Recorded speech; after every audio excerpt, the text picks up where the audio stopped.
Bismillahirrahmanirrahim. Assalamualaikum warahmatullahi wabarakatuh. Selamat pagi teman-teman. Sebelum kita awali kuliah kita pagi ini, kita berdoa terlebih dahulu supaya apa yang kita dapat pagi ini bisa lebih berkah dan bermanfaat. Berdoa, silakan. A'udzubillahi minasyaitonirrajim. Bismillahirrahmanirrahim. Rabbi zidna ilma warzuqna fahma birahmatika ya arhamar rahimin. Amin. Bang Aswar? Oke, Om, putarin lagi satu Om, sekali. John Lennon. Iya. Masih panjang itu kemarin itu, belum tuntas. Kita dengerin lagi ya.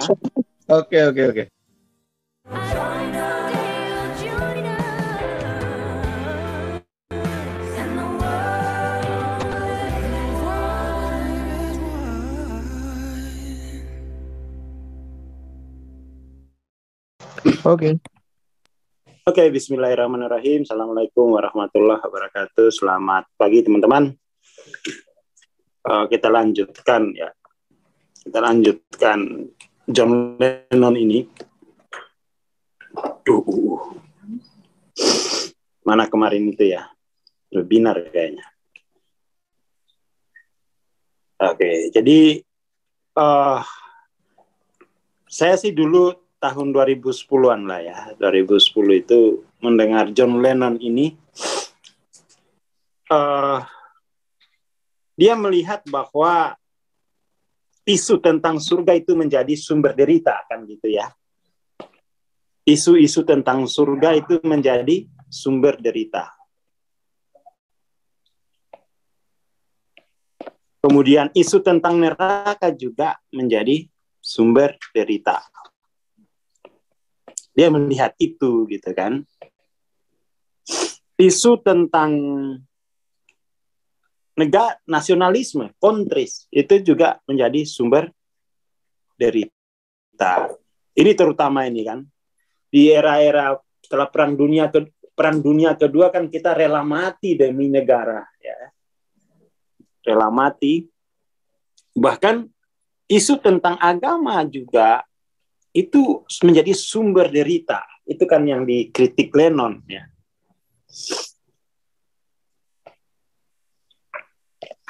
Jadi lagu ini memberikan kita satu titik kritis, kesadaran akan krisis gitu kan ya. Kesadaran akan krisis. Apa sih sumber deritaku gitu kan? Sudah sadar belum sumber deritanya? Kalau belum sadar sumber derita, itu nanti akan sulit memutuskan untuk meninggalkan kebiasaan-kebiasaan ego itu. Kita ambil misalnya ya, saya bacakan biografinya Hawking.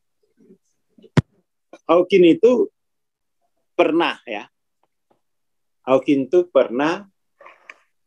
bertugas di kapal perang Angkatan Laut Amerika Serikat, Perang Dunia Pertama itu. Tugasnya itu adalah menyapu ranjau gitu kan. Dan di situ Hawking melihat ya perang itu nyawa, taruhannya keluarga, kehidupan gitu ya. Lalu apa sih makna perang? Perang itu adalah politik. Jadi politik itu sumber penderitaan gitu ya. Sumber derita. Karena dia bertugas sebagai dokter, maka dia melihat, ya tentara setelah berperang gitu ya, pulang dan cacat. Maka di situ yang menjadi sumber derita itu bergeser, awalnya politik menjadi tubuh sebagai sumber derita gitu kan. Sakit gigi itu kan menderita sekali. Coba kalau nggak ada giginya, nggak ada yang sakit.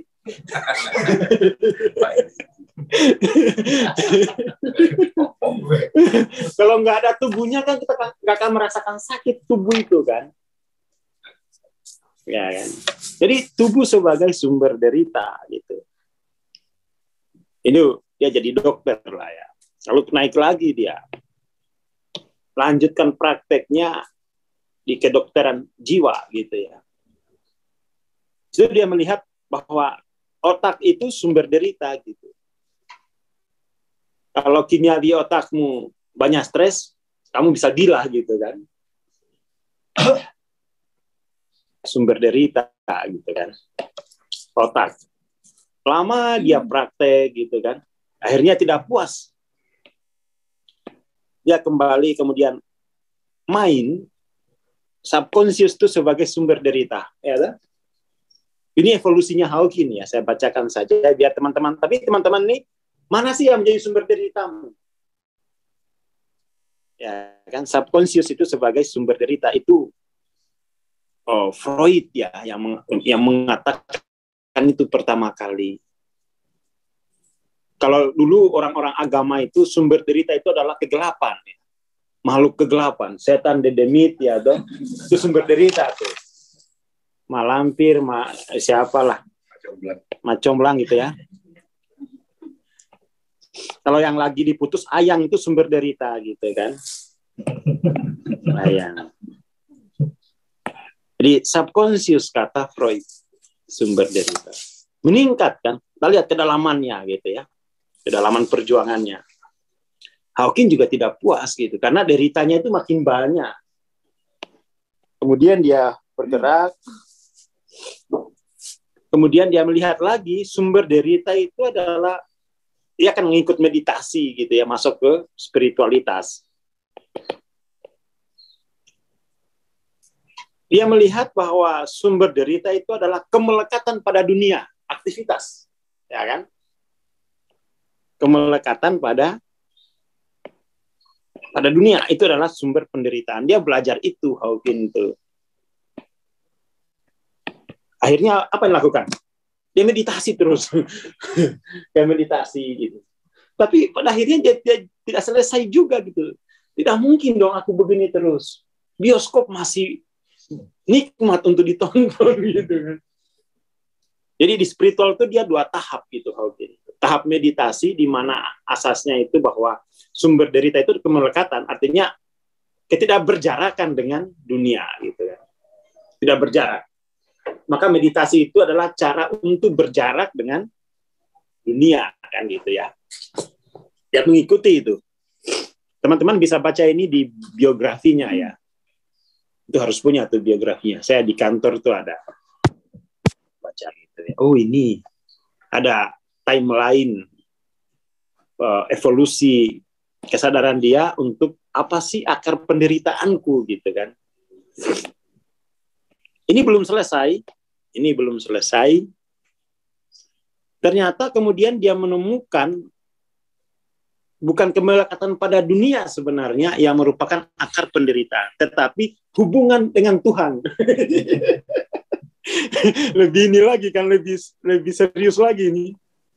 Hubungan dengan Tuhan yang menjadi akar penderitaan. Kan derita dari Tuhan kan? Hubungan dengan Tuhan. Maka dia berpikir, oh kalau ini gampang menyelesaikannya. Saya putus hubunganku. Saya putus hubunganku dengan Tuhan. Tambah menderita. Dia tambah menderita sampai kemudian dia menyerah. Dia menyerah, lalu kemudian yang menariknya dari Hawking itu, dia ketemu ini kesadaran apa ya, di Quran tuh Al-Anbiya ayat 83 gitu.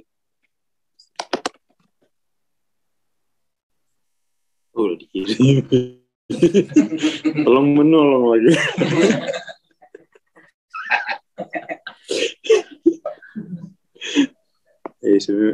Remanya belum sembuh. Lumayan lah. Jadi menariknya itu Hawking itu ya sampai pada kesadaran yang di kurang lebihnya lah ya di surat Anbiya ini ayat 83. Dia berdoa. Jadi doa Hawking dalam keputusasaan setelah memutus hubungan dengan Tuhan di dasar neraka.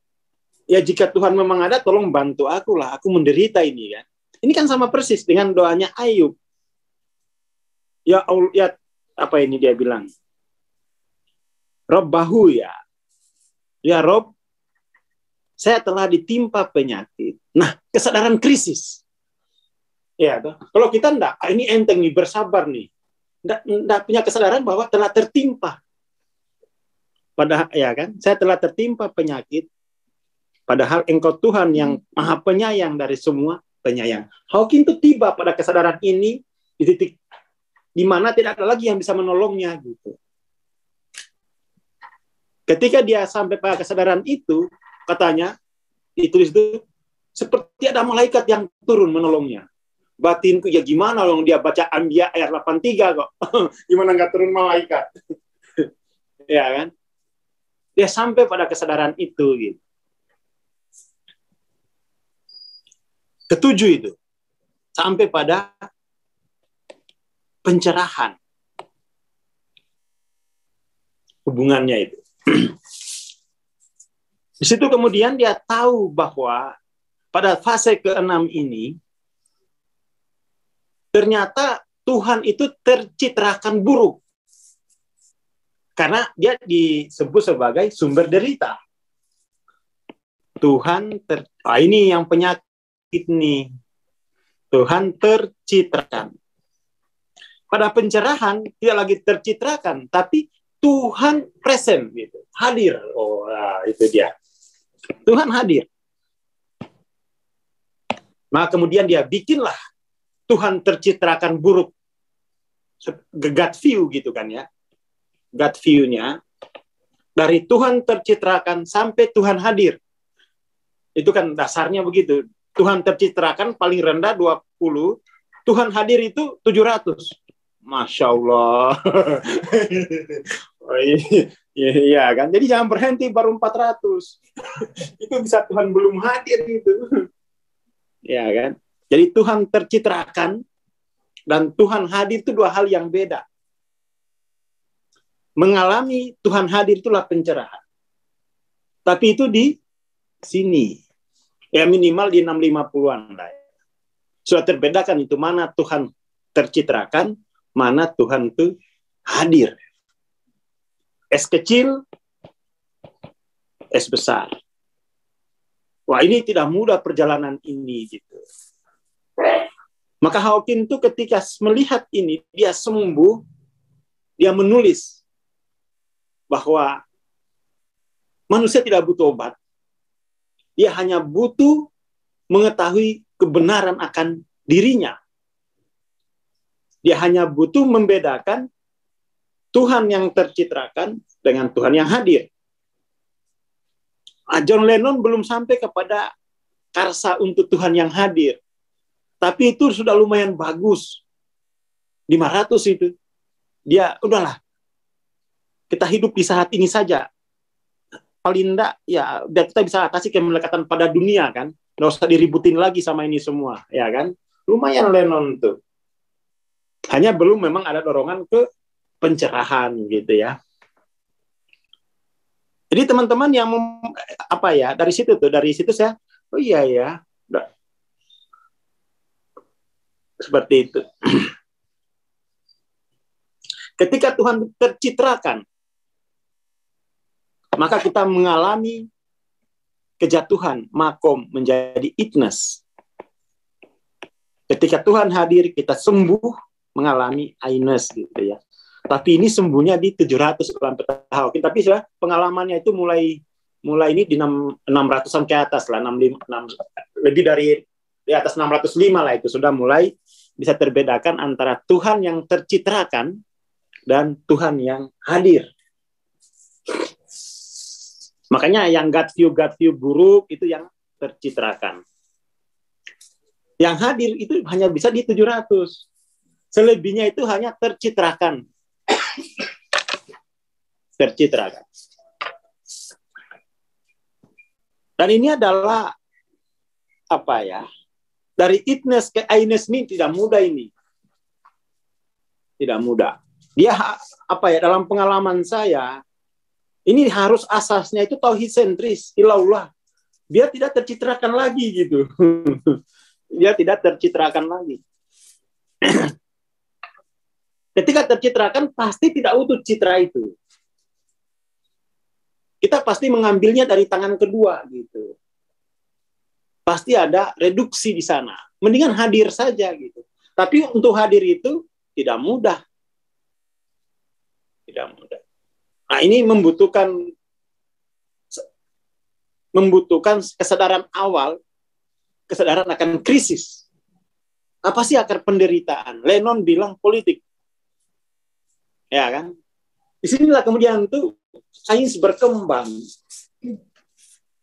Kalau yang bilang politik, maka dia akan bikin sekolah politik yang sangat manusiawi. Tapi bukan itu yang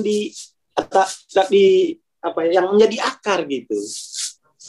Kita kan melihat ini kan ilmu semua ini. Ini adalah progresivitas ilmu ini dari politik sampai ke pencerahan kan. Nah, kita biasanya ya di sini enggak selesai gitu. Kedokteran kita masih di sini kan.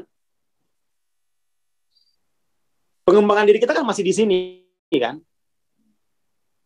Spiritualitas yang berkembang kan masih menghindari kemelekatan pada dunia. Ya kan? Tapi kita kan belajar mestinya dari Hawking, dari tokoh-tokoh yang besar gitu ya. Bukan itu ya memang itu ada, tidak diingkari gitu. Tapi bukan itu akarnya. Apa? Jadi diversuskan gitu. Nanti pada protes, nggak usah sekolah. Bukan, enggak. Memang ada itu. Ada perspektif itu ada gitu. Tetapi bukan itu akarnya. Akarnya adalah bagaimana mensucikan citra Tuhan yang tercitrakan secara budaya, kemudian itu dia hadir secara otentik. Nah, itu sulit itu ya. Nggak bisa dikatakan mudah. Kecuali yang bersungguh-sungguh itu. Kecuali yang bersungguh-sungguh. Jadi ya seperti itulah keadaannya gitu ya. Jadi hari ini hari kedua itu bahas Lennon dan sekaligus hari terakhir ya. Jadi kita ucapkan terima kasih dulu kepada Lennon gitu ya. Setidaknya dia membantu kita untuk sadar, pikirkan kembali, rethinking. Apa sih akar deritamu itu apa gitu. Kok sepanjang bulan, sepanjang tahun kok saldo di bawah 2 juta misalnya. Ya kan? Nggak pernah maju kamu. Tiap tahun baru kamu nggak pernah berganti tahun. Nggak ada yang baru. Selalu yang lama dalam angka yang baru aja gitu. Jadi nasib kita itu hanya dalam warna lama tapi angkanya yang baru. 2022. Tapi warnanya lama. 2023. Jadi perubahan tidak merubah kan gitu. Tapi gitu paling kencang teriak Happy New Year. Apa yang happy?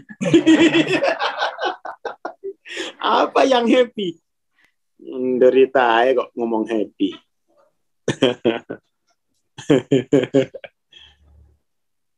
Oke, jadi teman-teman tuh udah ayo berpikir seperti Lennon gitu ya. Kalau teman-teman yang Muslim itu Quran tuh, akuilah kamu punya penyakit gitu loh. Nggak usah so kuat gitu kan. Nggak usah so kuat, nggak usah so tabah. Dapuramu nggak. Dapuramu itu udah ketuanya wong loro. Ya. Jadi nggak usah, aku akan berjuang, akui saja. Kalau kamu sakit gitu kan. Wong naparana biaya ngaku yuk kamu kok malah enggak. Aku ya seperti halnya aku nyerah udah. Kalau memang ada Tuhan yang tidak seperti citra yang tercitrakan, tolong aku. Kan begitu ngomongnya Hawking itu. Kalau ada Tuhan yang tidak seperti yang telah tercitrakan, mana dia? Aku butuh itu. Datanglah ketika malaikat gitu ya. Masalahnya itu kita tidak melihat akar penderitaan itu adalah citra Tuhan yang buruk. Maka kita tidak pernah menginginkan, ada nggak sih Tuhan yang otentik? Bukan Tuhan yang tercitrakan. Ada nggak?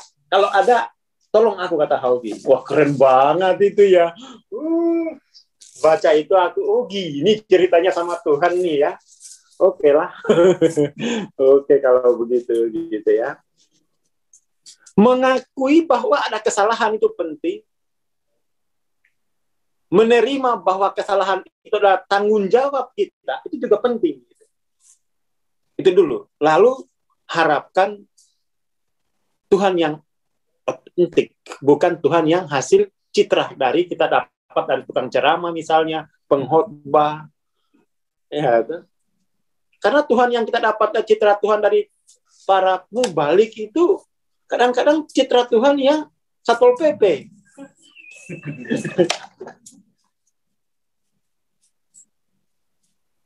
Ya kan? Ini penting. Kalau teman-teman baca bukunya Ibrahim Jaffe. Ibrahim Jaffe itu mursyid tarekat Sodilia di Amerika sana. Dia melakukan penyembuhan hanya mengganti Tuhan yang tercitrakan buruk dalam hati orang itu, lalu dia hubungkan dengan Tuhan yang otentik, sembuh penyakit macam-macam itu. Ya, itu Sufi spiritual healing. Ya kan, Sufi spiritual healing. Ibrahim Jaffe. Dia bekerja pada tataran itu gitu. Dia tahu sumber segala penderitaan itu adalah Tuhan yang tercitrakan buruk hidup dalam hati kita gitu. Ya kan? Seperti itu. Anak-anak mengenali Tuhan ya dari mamanya yang tiap hari nonton drakor. Curhat ya Bang. Aku nggak ngomong loh ini. Aku jangan sampai besok kamu nggak bisa ikut TBP ya. Kamu perempuan mulu yang kamu salahin. Ya udah, harusnya kan kamu jadi pemain film gitu. Biar aku nggak nonton drakor. Hati-hati loh.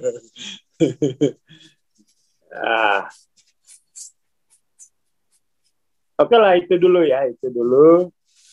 Paling enggak dapatlah poinnya. Jadi mari nggak usah malu-malu. Mari kita berpikir secara radikal, definisikan apa akar penderitaanmu. Kalau akar penderitaanmu adalah subconscious, kamu pelajari subconscious, selesai nggak penderitaan? Hawking bilang no. No. Kalau memang akar penderitaanmu adalah tubuh, eksplorasi tubuhmu, hilang nggak penderitaan? No. Baca bukunya siapa itu? Maxwell, Psychocybernetic, di mana tubuh itu disebut sebagai sumber penderitaan. Lalu dilakukan operasi plastik. Setelah tubuh dieksplorasi macam-macam, tambah menderita. Itu Psychocybernetic gitu. Kalau sumber deritamu adalah otak, seperti kata Dr. Ryu Hasan gitu ya. Seperti kata Dr. Ryu Hasan, coba suruh dia minum vitamin seumur hidup gitu ya. Hilang nggak deritanya? Itu kan pandangan neurosaintis gitu ya, bahwa sumber penderitaan di otak gitu. Sembuhkan otaknya, sembuh hatinya. No. Kalau sembuhkan otaknya, hilang gejalanya, iya. Tapi deritanya tetap ada, derita hati itu. Ya kan? Jadi ini teman-teman pintar-pintar mendefinisikan akar derita itu apa. Jangan nyari obat mulu. Akarnya belum diketahui, dikasih obat macam-macam gitu. Itu kan kelakuannya masyarakat kita itu. Sibuk cari obat, belum jelas penyakitnya apa. Itu namanya latah. Itu namanya isu. Tidak punya asas dia. Tidak punya asas. Ini asasnya. Apa akar derita? Politik, kamu jadi politik sana. Politician gitu ya. Kalau memang akarnya adalah politik. Sama kan dengan mahasiswa itu. Ini kan pikiran mahasiswa ini. Akar derita itu adalah Senayan. Kan mahasiswa kan diorganisasi begitu kan. Pernah aku ikut demo, nyesal sekali itu. Sekali di Jogja waktu itu. Masih jadi aktivis PKS. Aku turun. Tapi pikir-pikir, bukan politik sih akar derita ini. Tapi mahasiswa selalu melihat Senayan itu akar derita tuh. Karena di sanalah rahmat Tuhan dibagi-bagi kan, lewat anggaran. Aku sekali itu tak sesali juga padahal. Bodoh sekali aku diturun, teriak-teriak di jalan. Ya kan? Enggak, bukan ini akarnya. Memang tapi itu ilmu. Tapi itu bukan itu akarnya gitu. Saya mengalami lompatan. Enggak, ngapain aku. Pada akhirnya yang dulu melihat politik itu adalah akar derita dan dia masuk untuk memperbaikinya, dia malah ketangkap KPK tuh. Malah ketangkap KPK, malah ketua DPR-nya ketangkap kan. Abang dah kita itu ya. Bapak siapa namanya? Ya Pak Setia gitu ya. Semoga tercerahkan beliau di penjara. Bahkan bahwa bukan politik sumber penderitaan, tapi penjara. Waduh.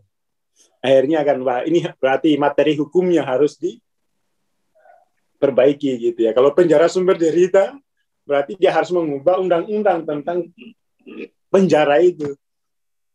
Nggak akan bisa kan mentok. Iya, moga-moga sampai di sini gitu ya. Iya kan. Dulu juga kita menganggap bahwa amandemen Undang-Undang Dasar 45 kan biar lebih sejahtera. Nyatanya tambah korup. Ya itu tuh para politisi itu punya hayalan tersendiri gitu. Sama dengan para dokter, sama dengan ini kata Hawking loh ya. Aku nanti digempur Saung Galing kabur aku. ini aku hanya baca biografinya Hawking kan saya kira itu saya berpihak pada situ lah ya. Ini cara selamat gitu ya. Kalau saya bacain biografinya Hawking, saya kan Hawkingian, nggak apa-apa lah. Ya kan? Saya kan Hawkingian. Ya itu kata Hawking, dan Hawking itu saya kira ya apa yang kurang dari Hawking? Dia rekan kerja seorang penerima Nobel, Linus Pauling gitu kan. 2 kali loh Pauling itu dapat Nobel. Dari vitamin C, satunya apa gitu. Terus kemudian dia juga dia itu masuk mensa, orang dengan IQ super. IQ dewa gitu ya. Dan dia betul-betul menjalani setiap tahapan ini gitu dalam sejarah hidupnya. Kalau saya kan nggak pernah punya konflik politik. Itu aja sekali aja masuk itu saya jadi sesali. Ngapain aku jadi pionir jadi peluncur, jadi pion. Ya kan? Ya saya dibantu Mbah. Dulu itu aku kira akar derita itu kemiskinan. Karena saya lihat dari kecil gitu. Di rumah itu kan saya itu kurang jatah ikan karena dibagi-bagi gitu. Sama yang tinggal di rumah banyak. Teman-teman kakak saya enggak ini ya, biar dia dengar gitu. Ini suka bawa temannya gitu dia tuh. Ada temannya tuh. Teman sekolah dari pulau seberang, ada jadi abawal tuh. Jengkel aku dulu. Ini ngurangin jatah ikan tuh ini. Ada kakak saya ngakak pasti ini. Saya kira dulu sumber derita itu adalah kakak saya gitu. Suka bawa temannya. Makanya saya mau kabur dari rumah. Saya pindah ke rumah om, itu nggak boleh sembarang bawa teman. Pagarnya tinggi, udah kayak kantor bupati gitu ya. Nggak boleh sembarang akses itu. Ternyata enggak juga gitu. Setelah saya di rumah om tuh punya kamar mandi sendiri, punya kamar tidur sendiri. Tapi saya enggak bahagia gitu. Saya kabur lagi dari rumah om. Kabur saya, berani saya. Saya mencari itu gitu. Tapi saya selalu, ini karena saya miskin aja sebenarnya. Maka kemudian tuh penderitaan tuh, ini uang solusinya ini. Maka ketika di Jogja saya enggak mau kuliah, saya mau cari uang. Saya mau cari uang. Saya kerja gitu. Dan selama kerja saya enggak pernah libur. Kenapa? Saya nggak mau memperpanjang deritaku dengan hari libur tuh memancing. Bukan itu kebahagiaanku gitu. Saya udah definisikan akar deritaku itu duit. Saya nggak mau memancing. Bukan itu solusinya. Makanya kalau dipanggil memancing naik gunung yuk. Itu bukan akar deritaku itu. Bukan obat dari deritaku. Deritaku itu adalah duit. Makanya saya cepat umur 20 itu saya udah punya banyak duit gitu. Kenapa? Saya definisikan krisisku gitu. Ini obatnya nih. Setelah punya duit, 2007 saya keluar kerja, uang saya udah banyak. Kakak saya itu nggak saya kasih transferan, saya kasih ATM-nya gitu. Kasih ATM-nya, uang saya banyak. Ini ATM-nya nih, saya mau ambil ya. Saya kasih sama ATM-nya, saya bisnis. Ternyata juga bukan duit, bukan modal sumber penderitaan. Saya udah punya modal. Hilang semua, bangkrut. Jadi ketidakpastian itu ternyata akar derita gitu. Wah, dari situ ternyata terus ya bergelut gitu. Akhirnya setelah 2009 itu ya udah kenal buku Hawking, juga sampai didampingin Mbak, dibilangin gambar-gambar Tuhan yang layu hibu itu loh, yang tidak ada cinta pada Tuhan, itu kan akar deritamu sebenarnya. Saya tahu itu, baca Hawking, dalam hatiku 2 tahun nih saya nggak miskin lagi. Benar, 2012 sudah punya ini, saya punya sumber uang. Yang saya kerjakan itu adalah mensucikan diri dari citra-citra Tuhan yang dicitrakan melalui kemanusiaan yang buruk. Ya kan? Oh ini gitu ya. Begitulah ceritanya. Jadi jangan sampai teman-teman keliru mendefinisikan akar derita. Ya. Jangan sampai keliru. Itu poinnya. Kalau keliru itu ya mutar-mutar. Hawking butuh 60 tahun. Saya 21 tahun tuh. Dari 2012 itu berarti sekarang berapa tuh? 10 tahun berarti saya tuh. Saya sadar derita itu dari kecil, dari rumah, dari SD. Dari persoalan jatah ikanku berkurang gara-gara teman kakak saya gitu. Jengkel sekali saya itu. Ada juga teman-teman sepupu saya gitu kan, banyak di rumah tuh. Ada aja orang. Jadi tidak stabil logistik saya itu. Ini gara-gara miskin nih. Tapi saya nggak nyalain yang datang gitu. Ini karena kita aja yang kurang uang kan. Kita aja yang miskin, nggak bisa beli banyak. Ya udah, makanya saya sekolah itu dapat beasiswa itu ya. Ya itu karena definisi akar deritaku sudah jelas gitu. Mengalami puncaknya itu di 2004 itu, ya 2004 itu sudah mulai bergeser definisinya. Tapi masih belum tuntas. Karena saya, ini gimana ya? 2009, 2010, 2011 tuh besar-besaran tuh, citra Tuhan yang buruk dalam diri saya ini. Makanya dikasih Asmaul Husna, itu belajar kembali ya. Didudukan kembali sama Simba, oh ya benar ini. Biar mengalami kehadiran Tuhan, bukan Tuhan yang dicitrakan dalam sejarah pengalamanku gitu kan. Bukan Tuhan yang dicitrakan dalam budayaku gitu. Itu obatnya. Nah, makanya ya PCI ya dari dulu ya begitu aja ngomongnya kan. 700 ke 700 dibully juga dulu tuh. Malah 700 kan buat para nabi. Bang Aswar ini udah gila ini.